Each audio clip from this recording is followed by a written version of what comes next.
I'm going to make my version of tomato rice. So I'm going to add my diced vegetables to the hot oil.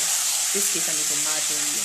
You can use butter as well. So here we have our tomato, our scallion, and our onion. And now we're going to saute it until it is soft.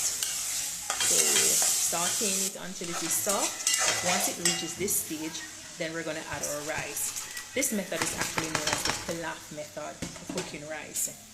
Once we add our rice to it, we're going to constantly stir the rice so that the rice absorbs all that beautiful, delicious flavor from our vegetables.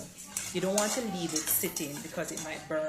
So you have to constantly move it around so that you get all those rice grain absorbing the flavor from our vegetables. Now, once you have done that, you can, there are different liquids that you can actually use. You can use vegetable stock or chicken stock or coconut cream. But in this case, I'm going to use water. Good old water can be used, right?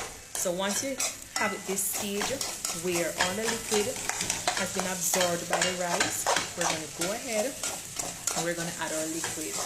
You want to add the liquid until it's about an inch above the rice. You know, Jamaicans will say, once it reaches the first knuckle, your finger, right? And then we're just going to give it a quick stir. Don't forget to add your salt. Now, if you're using salted butter or margarine, you have to keep in mind that those have salt in it already. So I'm going to estimate, I'm going to add a little salt to it, right? And we're going to make sure that our flame is on high. And we're going to cook our rice on high until it reaches this stage. Then we're going to wet a poly bag. This is a little trick. Wetting the poly bag and then just layering it on top so that it traps the steam and cooks the rice as well to give you a really nice fluffy rice at the end. Once it is finished, we're going to remove the plastic. See all those tomato on top? Don't worry about it. We're just going to